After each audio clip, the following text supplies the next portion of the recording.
नमस्कार, स्वागत है आपका जनगणमन 24/7 पर। सेबी की चीफ, पूर्व सेबी की चीफ माधवीपुरी बुच आज बॉम्बे हाई कोर्ट पहुंची हैं और उनके खिलाफ कल एफआईआर दर्ज हुई थी और उनके साथ साथ जो सेबी के और भी अधिकारी हैं उनके खिलाफ एफआईआर दर्ज की गई थी। एक पुराना मामला जो 1994 का था, जिसमें यह बताया गया था कि कंपनी की लिस्टिंग को लेकर फ्रॉड किया गया था और इस फ्रॉड के चलते ये चीजें सामने आई कि मार्केट मैनिपुलेशन किया गया है और इनसाइडर ट्रेडिंग की गई है। इस तरीके के चार्जेस उन पर लगाए गए हैं। अब कई लोग ये कह रहे हैं कि इस मामले को सेंसेशनलाइज किया जा रहा है। एक तरीका ये भी हो सकता है कि क्योंकि ये माधवीपुरी बुच के रिटायरमेंट के तुरंत बाद ये मामला सामने आया है और नए सेबी चीफ की नियुक्ति हो चुकी है, तो ऐसे में हम क्या समझें? क्या माधवीपुरी बुच को चुप कराने के लिए, उनकी नकेल कसने के लिए, क्या ये एक बड़ा कॉर्पोरेट और पॉलिटिकल गेम है? आज इसी पर हम चर्चा करेंगे क्योंकि ये बहुत साधारण केस नहीं है। 1994 का केस है जिसमें कि आज सपन श्रीवास्तव नाम के एक जर्नलिस्ट हैं, उन्होंने कंप्लेन किया। उन्होंने कहा कि हमने बहुत सारी कंप्लेंट्स की और उन कंप्लेंट्स के बावजूद किसी ने भी कोई सुध नहीं ली और इसलिए हमें जुडिशियल इंटरवेंशन मांगना पड़ा। अब जुडिशियल इंटरवेंशन में एंटी करप्शन ब्यूरो को स्पेशल कोर्ट ने, मुंबई की स्पेशल अदालत ने यह आदेश दिया कि माधवीपुरी बुच के खिलाफ एफआईआर दर्ज की जाए। उनके साथ 5 और सेबी के ऑफिशियल्स हैं, बॉम्बे स्टॉक एक्सचेंज के ऑफिशियल्स हैं।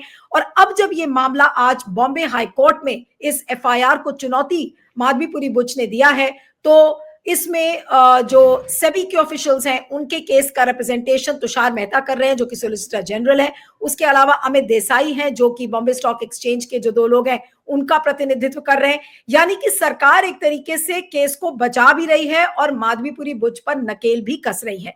ये पूरा खेल क्या है, असली खेल क्या है, आज इसको हम समझने की कोशिश करते हैं। हमारे साथ 2 वरिष्ठ मेहमान हैं, उनसे मैं आपका परिचय करवाती हूँ। हमारे साथ सिद्धार्थ शर्मा है जो कि इंडिपेंडेंट मीडिया एनालिस्ट है। सिद्धार्थ, आपका बहुत बहुत स्वागत है। हमारे साथ संजय कुमार सिंह है जो कि वरिष्ठ पत्रकार हैं, पॉलिटिकल कमेंटेटर हैं और हिंडनबर्ग रिपोर्ट को उन्होंने हिंदी में ट्रांसलेट किया था जब ये पूरा विवाद खड़ा हुआ था। आपका भी स्वागत है सर। और मैं आज की चर्चा सिद्धार्थ से शुरू करती हूँ कि सिद्धार्थ, माधवीपुरी बुच के खिलाफ जो कल एफआईआर दर्ज की गई थी और उनके साथ जो बॉम्बे स्टॉक एक्सचेंज और सेबी के अधिकारियों के खिलाफ भी एफआईआर दर्ज की गई थी, आज उसी एफआईआर को चुनौती देते हुए माधवीपुरी बुच बॉम्बे हाईकोर्ट पहुंची है। इसकी सुनवाई कल होगी, लेकिन ये खेल क्या है? क्या ये खेल इतना सीधा नजर आ रहा है कि एक 1994 का एक कंपनी लिस्टिंग का फ्रॉड का केस है और इसको हम और अचानक से माधवीपुरी बुच को ही क्यों कटघरे में खड़ा किया जा रहा है? इसके पीछे का खेल क्या है?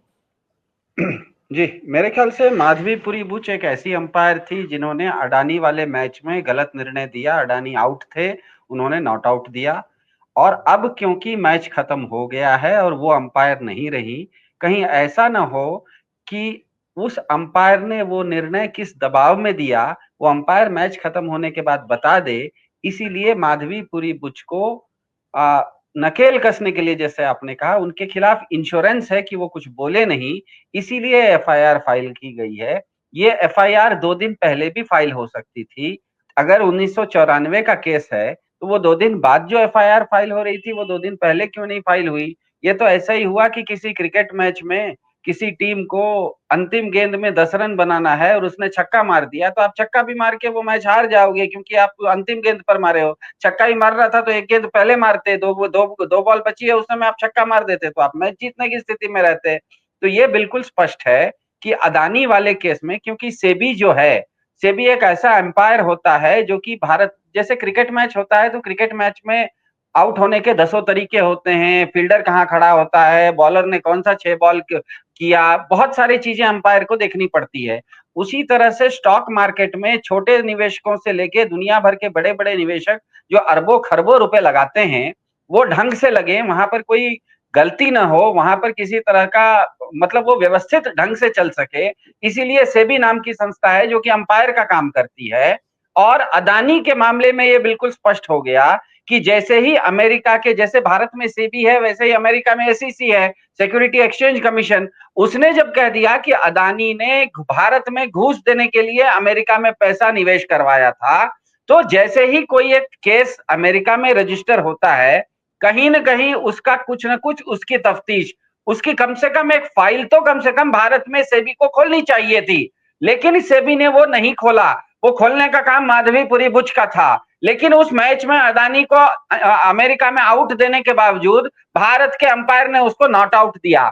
और सबसे बड़ी बात यह है कि ये सब के बावजूद कहीं पर भी सेबी को माधवीपुरी बुच को अदानी से कोई सीधा लाभ पहुंचा हो, इस तरह का कोई दस्तावेज नहीं है। तो एक अंपायर ने एक खिलाड़ी को जो आउट हुआ था आउट नहीं दिया, उसको बचाव किया, लेकिन उससे उसको कोई व्यक्तिगत लाभ अगर अभी तक नहीं पहुंचा है, इसका मतलब ही है कि उसके ऊपर किसी तरह का दबाव था कि इस मैच में उसको आउट नहीं देना है। ये जो मैच फिक्सिंग हुई थी, ये मैच फिक्सिंग मैच खत्म होने के बाद, मैच खेलते समय तो अंपायर फंसा रहता है फील्ड पर, लेकिन मैच खत्म होने के बाद अंपायर तो वापस बाहर निकल जाता है। तो जैसे ही माधवीपुरी बुच रिटायर हुई, उनके पास ये मौका था कि ये वो खुल के बताती कि अदानी के मामले में सेबी का उन्होंने किसी तरह का फाइल इसीलिए नहीं खोला क्योंकि उनके ऊपर से दबाव था। वो ये न बोले, इसीलिए उनके रिटायर होने के अगले दिन उनके ऊपर एक एफआईआर हो गया है, क्योंकि अब वो उसमें फंसी रहेंगी। दूसरी तरफ वो एफआईआर के साथ साथ ये भी भारत की सरकार, भाजपा की सरकार उनको संदेश दे रही है कि एफआईआर भले हमने आप पर किया है, लेकिन आपका बचाव भी हम ही करेंगे, तुषार मेहता जैसे सॉलिसिटर जनरल को भी हम ही लगाएंगे। तो मेरे ख्याल से वो माधवीपुरी बुच को एक संदेश है भाजपा की केंद्र सरकार से कि कहीं पर भी अदानी के मामले में अगर आप ये सोच रहे हैं कि आप हमारा नाम लेके कि हमारा आपके ऊपर दबाव था, आप बचने की कोशिश करेंगे या सच बोलने की कोशिश करेंगे तो आपके लिए महंगा पड़ेगा। इसीलिए हम आपके ऊपर एफआईआर भी कर रहे हैं, और अगर आप लाइन पर चलेंगे, आप हमारे साथ देते रहेंगे, तो उस केस में सबसे भारत के सबसे अच्छे वकील को बिना पैसे के हम आपका वकील बना के लड़वा के आपको बचवा भी देंगे। मेरे ख्याल से ये हुआ है। बिल्कुल। संजय जी, आपको क्या लगता है, क्या माधवीपुरी बुच कुछ बहुत बड़े राज खोल सकती थी और ये डर सरकार को सताने लगा था और इसी वजह से सरकार को ये करना पड़ा? और अगर सरकार की ही ये करतूत है तो फिर इसका मतलब ये है कि सपन श्रीवास्तव नाम के जिस जर्नलिस्ट ने इसको फाइल किया है, ये क्या जो पूरा मामला था, ये पूरी कंप्लेंट थी, ये क्या पॉलिटिकली मोटिवेटेड थी, हमें ये कहना पड़ेगा। और ये तो बिल्कुल साफ जाहिर है कि सरकार को ये डर था कि माधवीपुरी बुच कहीं सरकार के राज ना खोल दें, इस वजह से उनके ऊपर नकेल कसनी जरूरी है। क्या आपको भी ये लगता है कि कुछ ऐसा ही मामला इस समय नजर आ रहा है? क्योंकि अचानक से 1994 का एक केस अचानक से खोल दिया गया है, क्यों? उसके पीछे कोई कारण तो होगा। जी। मुझे ऐसा लगता है कि जो माधवीपुरी बुच के खिलाफ जो केस है और उसकी इंक्वायरी तो होनी ही चाहिए थी, तो वो आज नहीं कल कोई ना कोई केस करेगा और उसकी इंक्वायरी की मांग करेगा, वो अपनी जगह है। ये वाला मामला 1994 का है, तो मुझे दूसरी तरफ से अगर देखा जाए, मैंने जो सिद्धार्थ जी ने कहा वो सही हो सकता है, लेकिन दूसरी तरफ से चूंकि सेबी ने ये एलेज किया है कि वो आदतन मुकदमा करते रहते हैं, उन पे पहले भी उन्होंने केस किया था, उन पे जुर्माना लगा था वगैरह वगैरह, तो मतलब सेबी जो है वो केस करने वाले के खिलाफ भी बोल रही है। तो मुझे नहीं लगता है कि गवर्नमेंट के फेवर में कोई केस करने जाएगा 1994 का मामला। 1994 का मामला इस गवर्नमेंट से रिलेटेड तो है ही नहीं, वो तो पहले वाली गवर्नमेंट का रिलेटेड होगा। तो मुझे नहीं लगता है कि ये सब गवर्नमेंट ने करवाया है, ये जिसने भी केस किया है उसका अपना केस हो सकता है, इसकी प्रोबेबिलिटी पूरी है, लेकिन वो इंपॉर्टेंट नहीं है। इंपॉर्टेंट ये है कि सॉलिसिटर जनरल क्यों इसमें गए। सॉलिसिटर जनरल दिल्ली यूनिवर्सिटी के लिए भी वकालत करेंगे और सॉलिसिटर जनरल सेबी के लिए भी वकालत करेंगे। सेबी ऐसी कोई गरीब या छोटी सी संस्था नहीं है और ना ही दिल्ली की है कि सॉलिसिटर जनरल उसके लिए भी चलेगा, ना सुप्रीम कोर्ट में केस हो रहा है। तो सॉलिसिटर जनरल को दिल्ली से बॉम्बे जाना पड़ेगा, उसमें और कुछ नहीं तो खर्चा तो होगा ही, पैसे टाइम भी लगेगा। अगर खर्चा ठीक है कि वो जनता का पैसा है, उसकी कोई बात नहीं है, तो टाइम तो लगेगा ही, और सॉलिसिटर जनरल का टाइम भी इंपॉर्टेंट है। तो अगर उनको इस काम के लिए स्पेयर किया गया है तो जाहिर है कि गवर्नमेंट का इंटरेस्ट है। और जो अभी स्थितियां हैं उसमें अगर सॉलिसिटर जनरल किसी केस को रिप्रेजेंट करते हैं तो वो इनडायरेक्टली ये कहने की तरह है कि बिग बॉस चाहते हैं कि, और वो आगे वाले समझ जाए कि बिग बॉस क्या चाहते हैं। तो ये इसी तरह से सॉलिसिटर जनरल अगर प्रेजेंट हो गए तो बिग बॉस क्या चाहते हैं वो क्लियर हो गया।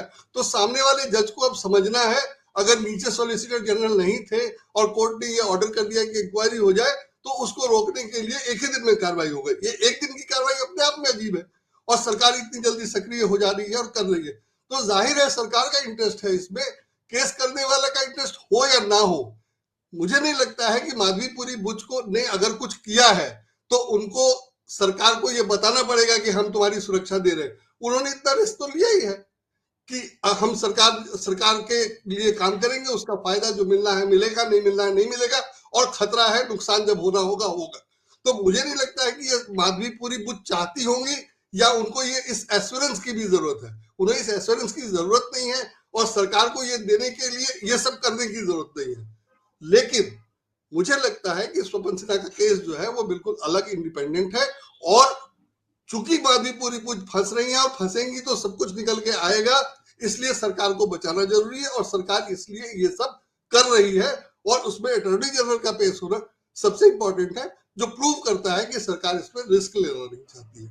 तो मुझे अभी तक तो इतना ही समझ में आ रहा है, और ये कल के डिसीजन से क्लियर हो जाएगा, क्योंकि अभी लोअर कोर्ट ने कहा है कि प्राइमा फेसी इतना मटेरियल है कि इंक्वायरी हो। तो बिल्कुल। इंक्वायरी होने में क्या दिक्कत है? इंक्वायरी तो होने देना चाहिए।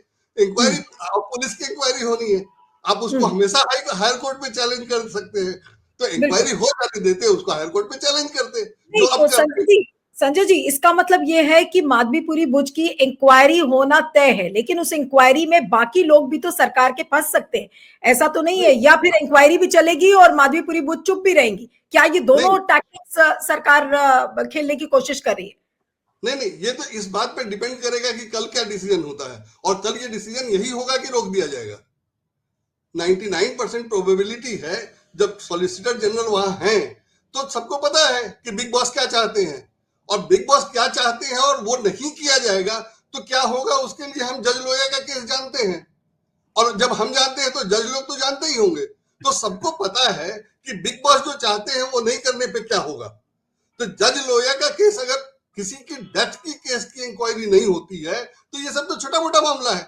तो जब सरकार ने जज का केस की इंक्वायरी नहीं होने दी तो इसकी इंक्वायरी क्यों होने देगी? तो मुझे लगता है कि मैसेज बहुत क्लियर है, और जज नहीं समझेंगे ऐसा नहीं है, और रिस्क लेंगे ऐसा भी नहीं है। तो जज साहब को रिस्क लेना नहीं है, क्योंकि उनको जज लोया का केस पता है। तो कल वो स्टे हो जाएगा 99%, और अगर नहीं स्टे होगा तब क्या होता है वो आगे देखते हैं, क्योंकि फिर वो सुप्रीम कोर्ट में चैलेंज किया जाएगा। तो सुप्रीम कोर्ट में बिग बॉस चाहते हैं तो, और बिग बॉस जब चाहते हैं तो वो स्टे हो ही जाएगा। जब स्टे नहीं होगा तब देखेंगे कि क्या होता है, कौन इंक्वायरी करता है और इंक्वायरी में क्या निकल के आता है, और फिर इंक्वायरी रिपोर्ट को तो हमेशा ही चैलेंज किया जा सकता है। इसलिए उसमें कुछ बड़ी बात नहीं है और अभी कुछ होना जाना नहीं है। लेकिन अभी सरकार की घबराहट दिखाई दे रही है, और वो सफिशियंट है ये बताने के लिए कि कुछ तो काला है। अगर पूरी दाल काली नहीं है तो कुछ तो काला है, वो क्लियर है, वो क्लियर है। जी। लेकिन सिद्धार्थ, इस समय क्या ये कहना सही नहीं होगा कि पॉलिटिकल इंटरेस्ट तो दिख रहा है कि भाई सरकार एक पर्टिकुलर तरीके से माधवीपुरी बुच को अब हैंडल करना चाहती है, क्योंकि उसको भी पता है कि अगर माधवी ने मुंह खोला तो इसमें सब लोग फंसेंगे।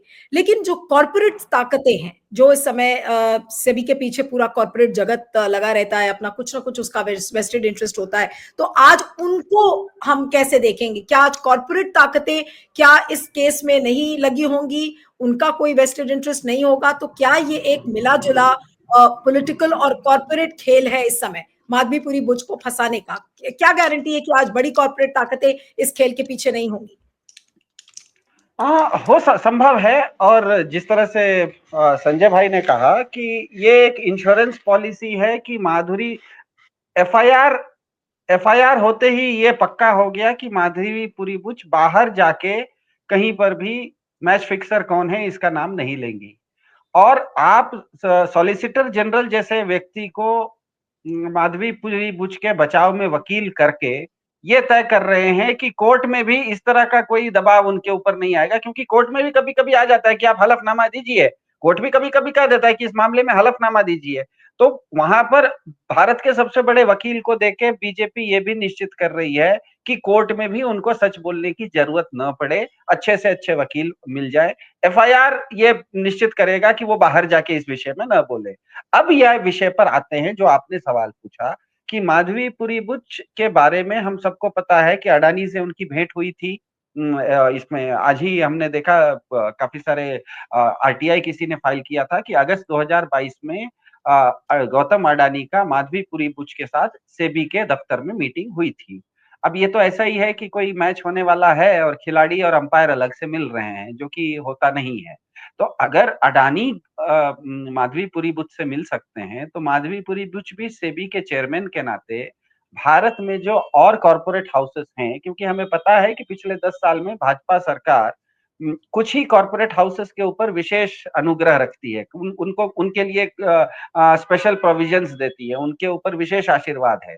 लेकिन भारत में तो बहुत सारे कॉर्पोरेट हाउसेस हैं जो कि कई सालों से पुष्ट से चल रहे हैं। तो इस चीज से वो लोग भी कुछ नाराज तो होंगे कि भैया अडानी के आते ही भाजपा केवल अडानी और अंबानी का ही समर्थन क्यों करती है, हम लोग भी तो इस देश में कुछ न कुछ आर्थिक योगदान करते हैं। तो माधवीपुरी बुच सेबी के चेयरमैन के नाते अडानी और अंबानी के अलावा और भी किस कॉर्पोरेट्स के साथ उनका एक वन टू वन संबंध होगा, उनका एक चैनल ऑफ कम्युनिकेशन ओपन होगा, उस पर यह निर्भर करता है कि इस तरह का दबाव जब माधवीपुरी बुच के ऊपर से आएगा, तो क्या वो दूसरे चैनल्स को भी अपना ओपन करेंगी। ये निर्भर करता है कि माधवीपुरी बुच सेबी के चेयरमैन के नाते गौतम अडानी के अलावा, गौतम अडानी से तो वो मिली है सेबी चेयरमैन के नाते, ये तो आरटीआई से स्पष्ट है। उसके अलावा और कौन-कौन कॉर्पोरेट हाउसेस से उनका संबंध रहा है और उनके साथ उनकी बातचीत रही है, तो ऐसी स्थिति में उनका भी वो मदद ले सकती हैं। और ये मसला इतना आसान, अभी जितना आसान दिख रहा है उतना है नहीं, क्योंकि माधवीपुरी बुच सेबी के चेयरमैन के नाते अगर उनके ऊपर ये बिल्कुल स्पष्ट है कि अडानी के मामले में मैच फिक्सिंग हुई है और उस मैच फिक्सिंग में माधवीपुरी बुच को व्यक्तिगत कुछ भी लाभ नहीं हुआ। तो एक मैच में अंपायर ने गलत डिसीजन दिया और कोई उसको लाभ नहीं हुआ, इसका मतलब ही है कि वो काम करने के लिए उसको ऊपर से एक्सटर्नल दबाव था। तो वो एक्सटर्नल दबाव को वो बाहर कहीं बात ना करे, इसके बारे में मुंह ना खोले, इसका वो जो भी मैच फिक्स किया होगा वो इस पर काफी शिद्दत से काम कर रहा होगा। अब ये अंपायर के ऊपर निर्भर करता है कि उसका और कितने लोगों के साथ चैनल ऑफ कम्युनिकेशन खुला हुआ है। और माधवीपुरी बुच इस तरह की मतलब पहुंची हुई सेबी की चेयरमैन रही हुई हैं, एक अपने आप में एक प्रतिष्ठित महिला हैं। उनके वो नहीं भी बोले तो दूसरे लोग भी, दूसरे कॉर्पोरेट हाउसेस भी सोर्सेस के थ्रू बोल सकते हैं। तो मेरे ख्याल से काफी रोचक रहेगा, इंटरेस्टिंग रहेगा आने वाले कुछ दिनों में कि माधवीपुरी बुच को एक साथ भाजपा उनको शहीद भी कर रही है और उनको बचा भी रही है। जैसे कहा जाता है कि मतलब आपने एक शेर को बकरी के सामने बांध दिया, लेकिन शेर को आपने ऐसा बांध दिया कि वो बकरी पर हमला नहीं कर पा रहा है। बकरी हमेशा डरी हुई है कि शेर हमला करेगा, लेकिन शेर के पहुंच से बाहर आपने बकरी को बांध के रखा है। तो इस तरह का होता है। हम लोग व्हाट्सएप रील पर भी देखते हैं कि विदेशों में कई सारे जू होते हैं जिसमें कि शेर रहता है, एक बड़ा ग्लास के उस तरफ शेर रहता है, इस तरफ एक छोटा-छोटा बच्चा भी जाके वो ग्लास के सामने जाता है। तो शेर को लगता है कि हम हमला कर सकते हैं, लेकिन वो बच्चा उस ग्लास से वो सुरक्षित भी रहता है। तो मेरे ख्याल से माधवीपुरी बुच और भाजपा के बीच में ऐसा संबंध है कि वो अटैक करना भी चाहती है और उनको बचाना भी चाह रही है, दोनों एक साथ करने की कोशिश। लेकिन अब इसको ये अचानक से जो संजय जी ये केस आया, इसके बारे में कल से अब चर्चा हो रही है कि देखिए एफआईआर दर्ज हो गई, 5 और अधिकारी हो गए, जो नए सेबी के चीफ आए हैं उनके ऊपर अब इस पूरे मामले का असर क्या होगा। अब आप ये सोचिए 1994 का केस है, उस समय से लेके आज तक जितने सेबी के चीफ हैं सभी कटघरे में खड़े हैं।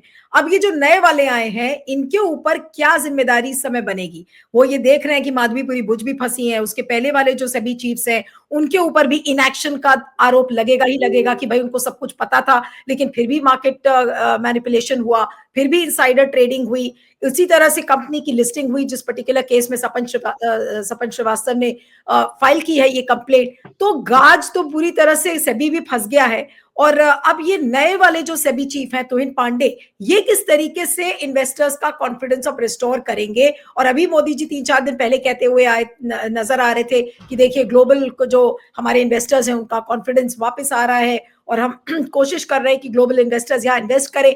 अब ऐसे में ये जब पूरा मामला चलेगा, दूसरी तरफ अमेरिकी अदालत में गौतम अडानी के खिलाफ ये केस अभी चल रहा है, तो ऐसे में नए जो सेबी चीफ है उनके ऊपर क्या जिम्मेदारी है, क्या असर होगा इस पर्टिकुलर केस का। मुश्किल स्थिति में है, वो मुश्किल स्थिति में है और उनको पता है कि अगर वो जो कहा जा रहा है वो करेंगे तो बाद में फंसेंगे और जो कहा जा रहा है वो नहीं करेंगे तो अभी ही फंसेंगे। तो वो फंसे हुए हैं, उन्होंने ये एक्सेप्ट कर लिया है फंसना। तो फंसने के बाद उनको यही है कि जो कहा जाएगा वो करते रहेंगे और ये उम्मीद करेंगे कि बाद में उनको बचाया जाएगा या उनको इतना रिटर्न मिल जाएगा जो भी वो एक्सपेक्ट करते हो या जो भी उन्होंने प्लान किया हो। तो इसलिए वो उनको कुछ करना नहीं है और उनके हाथ में नहीं है कुछ करना।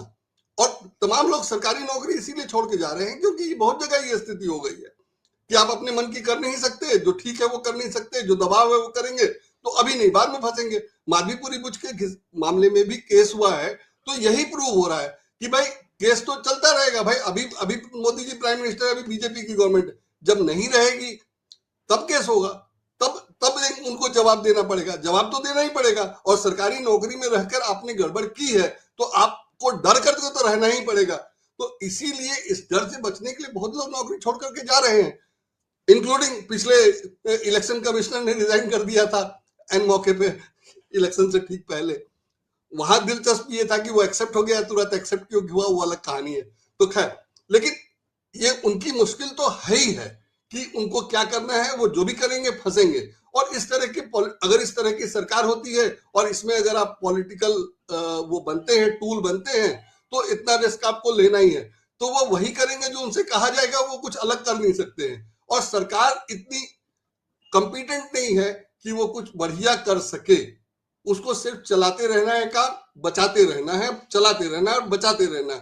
तो उसमें अडानी जी की जो योजना होगी इसको ये ओके करेंगे और जो दूसरे का होगा उसको वो बचाते रहेंगे बस। और इनके जिम्मे कोई काम है नहीं, हो नहीं सकता है, मुझे लगता नहीं है। और करेंगे तो दिखाई देगा, अगर ठीक कुछ है, करेंगे तो वो दिखाई देगा। ठीक है। सिद्धार्थ, क्या कहेंगे अंत में, ये पूरा अब जो केस है ये कैसा लग रहा है, मतलब इन द सेंस कि इसका डायरेक्शन क्या है? कल इंटरिम रिलीफ उनको मिलती है नहीं, माधवीपुरी बुच को, ये तो पता नहीं है, लेकिन आगे का जो ये पूरा घालमेल पॉलिटिकल कॉर्पोरेट बिजनेस रिलेटेड ये जो दिख रहा है, ये किस दिशा में जाता हुआ आपको नजर आ रहा है? ये इस दिशा में जाने का नजर क्या आ रहा है, जिस दिशा में जा रहा है वो बिल्कुल स्पष्ट है। आप अगर पूरी की पूरी व्यवस्था को अपने लोगों से भर देंगे और केवल दबाव से चलाना शुरू करेंगे, ढंग से नहीं चलाएंगे, जैसे इंडियन क्रिकेट टीम में अगर आप अच्छे क्रिकेट खिलाड़ी के बदले अपने घर के भाई भतीजों और चाचा के बेटों को अगर भर दीजिएगा तो धीरे धीरे वो वर्ल्ड कप हारना शुरू हो जाएगा, क्योंकि उसमें अच्छे खिलाड़ी होंगे नहीं।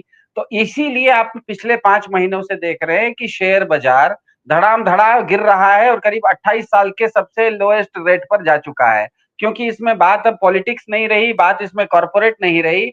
जो जनता, सामान्य जनता का शेयर मार्केट के ऊपर भरोसा था, वो भरोसा आज इतना खराब हो गया है कि जो 11 बजे सुबह में अपना लैपटॉप खोल के एक डीमैट अकाउंट खोल के 10-15 हजार रुपए लेके शेयर मार्केट में रोज जाता था, वो छोटा इन्वेस्टर भी अब शेयर मार्केट से डरने लगा है। हालत आज ये हो गई है कि इंस्टीट्यूशनल इन्वेस्टर, जो फॉरेन इंस्टीट्यूशनल इन्वेस्टर है, आप भारत के बारे में कितना भी डंका बजा लीजिए, ये सच बात ये है कि फॉरेन इंस्टीट्यूशनल इन्वेस्टर मतलब विदेशी निवेशक अगर भारत के बाजार में पैसा लगाता है तो उसको डॉलर टर्म्स में, क्योंकि बाहर से जो पैसा लाता है वो तो डॉलर लगाएगा, वो जब डॉलर लगाता है तो उसको 5 साल में 7% उसको रिटर्न मिलता है, प्रॉफिट 7%। और वही फॉरेन इन्वेस्टर अगर अमेरिका के न्यूयॉर्क स्टॉक एक्सचेंज में उतना पैसा लगा देता है तो उसको 12-13% डॉलर टर्म्स में बेनिफिट मिलता है। तो भारत में निवेश करना किसी के लिए लाभ का सौदा है ही नहीं, न विदेशी निवेशकों के लिए लाभ का सौदा है और न घर के छोटे निवेशकों की तरह मेरे आपके जैसे लोगों के लिए है। तो हो ये गया है कि पूरी की पूरी अर्थव्यवस्था, खास करके स्टॉक मार्केट पर पूरे के पूरे जनता को आज भरोसा नहीं रहा है। ये इसीलिए हुआ है क्योंकि आपने क्रिकेट मैच खेलने के लिए क्रिकेट खिलाड़ियों के बदले आपने अपने घर के भाई भतीजे भतीजों को आपने मैच खिलवा दिया। तो आप टीम में तो उनको ले सकते हैं, लेकिन ऑस्ट्रेलिया का वर्ल्ड क्लास बॉलिंग के सामने तो वो चरमरा जाएंगे। तो हुआ यही है, इसीलिए भारत की अर्थव्यवस्था और खास करके स्टॉक मार्केट इस तरह से औंधे मुंह गिर रहा है और लोग उससे पैसा निकाल निकाल के भेड़िया धसान भाग रहे हैं। वो भारतीय निवेशक भी भाग रहे हैं और विदेशी निवेशक भी भाग रहे हैं। तो सबसे बड़ा तो असर इस पर यह पड़ रहा है कि आप सेबी जैसे, ये ऐसा ही है ना कि एक क्रिकेट मैच होने वाला है, अगर अंपायर ही ठीक नहीं होगा तो मैच खेलने वाला भी नहीं खेलेगा और जो दर्शक देखने वाला है वो भी कहेगा अरे यार बेकार मैच है, ये क्या देख रहे हैं। इस तरह की स्थिति हो गई।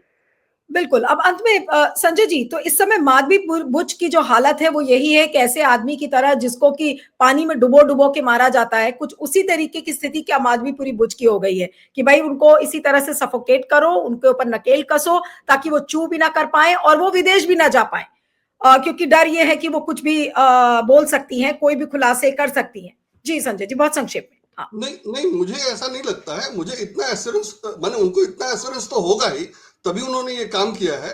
और यही एश्योरेंस देने के लिए तो तुषार मेहता को लगाया गया है कि आपका कुछ नहीं होगा, हम हैं। उनकी चिंता तब बनेगी जब सरकार बदल जाएगी, उससे पहले उनको चिंतित होने की जरूरत नहीं है। और जो भी होगा वो सरकार देगी। कल कोर्ट ने ऑर्डर का पास कर दिया तो क्या हो गया, कुछ नहीं हुआ।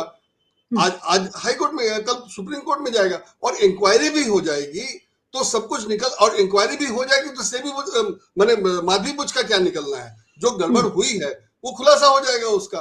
तो वो तो जाहिर है। अब वो कहे ना कहे, बिना कहे प्रूव्ड है कि सरकार ने कहा इसलिए हुआ है, तो उनको तो कहने की भी जरूरत नहीं। अगर कुछ घोटाला पकड़ के भी आ जाता है कि ये गड़बड़ हुआ है और माधवीपुरी बुच के सिग्नेचर से हुआ है, तो अब तो सरकार ने खुद ये साबित कर दिया है कि वो हमारी है और हमने उनसे जो कहा उन्होंने किया है। तो अब तो उनको इसकी भी चिंता नहीं है। तो इसके बाद भी, सब करने के बाद जब सरकार बदल जाएगी तो वर्स्ट केस में उनको सजा हो सकती है। वर्स्ट केस में जब कुछ भी नहीं चलेगा तब तो वर्स्ट केस में सजा होगी। तो इतना फायदा तो उनको हुआ ही है। कम से कम आईसीसीआई से सैलरी पेंशन तो 10 साल बाद जो मिला है, जो उनको किराया मिला है, वो सब फायदा तो वही है। तो लाखों करोड़ रुपए बहुत लोग तैयार हैं 10 लाख रुपए में मरने के लिए। एक सज्जन ने मेरे फेसबुक अकाउंट में लिखा था, फेसबुक के कमेंट में लिखा था कि अगर मुझे पता होता कि प्रयागराज जाने में मर जाऊंगा तो 10 लाख रुपए मिलेंगे तो मैं खुशी खुशी जाता और मर जाता। तो 10 लाख में लोग मरने के लिए तैयार है, वहां करोड़ों के लिए अगर उनको जेल ही जाना होगा कुछ दिन तो क्या फर्क पड़ता है। मुझे लगता है वो सब उनकी चिंता होगी ही नहीं और होने भी नहीं चाहिए। उन्होंने जो किया है वो ये जानते हुए किया है और इतना रिस्क उन्होंने लिया है। तो जब तक सरकार है, मोदी जी है, तब तक तो एश्योर्ड है। और सरकार बदलने के बाद भी कोई जरूरी नहीं है कि दूसरी सरकार उनके प्रति इतनी ही आक्रामक होगी और एक्शन लेगी और फिर फाइनली कोर्ट से सजा हो ही जाएगी। तो इसलिए कुछ होना जाना नहीं है। मुझे नहीं लगता कि कुछ होने जाना है, लेकिन इसमें सरकार की पोल खुल जा रही है कि सरकार क्या कर रही है। और जैसा सिद्धार्थ जी ने कहा कि शेयर मार्केट चौपट हो गया है। अभी तक ये था कि नौकरियां नहीं है, बिजनेस नहीं कर सकते, धंधा नहीं कर सकते, एनजीओ बंद हो गया, शेल कंपनियां बंद हो गई। अब यह है कि शेयर मार्केट से जो लोग कमा रहे थे वो भी बंद हो गया। कर लो जो करना है। तो इकोनॉमी का जो होना है वो होगा, हो रहा है, ये दिखाई दे रहा है। और उसके लिए सरकार रिस्पॉन्सिबल है, वो सरकार खुद बता रही है। तो हम लोगों को कुछ कहने की जरूरत नहीं है, सरकार खुद बता रही है, सब दिखाई दे रहा है। तो यही हुआ है। बाकी माधवीपुरी बुच के लिए कोई टेंशन नहीं होना चाहिए, मुझे नहीं लगता कोई टेंशन नहीं। चलिए, कल फिलहाल देखेंगे कि बॉम्बे हाईकोर्ट में क्या होता है। ये मामला पूरा कल वहां आएगा और इंटरिम रिलीफ उनको मिलती है नहीं मिलती। बड़ा गेम प्लान जो है, जो डिस्कस हम लोग कर रहे हैं, कुछ कुछ जो चीजें उसके ऊपर इशारा कर रही है। तो देखेंगे कल क्या डेवलपमेंट्स होते हैं। आप दोनों का बहुत बहुत शुक्रिया, Siddharth Sharma, Sanjay ji, thank you so much for joining.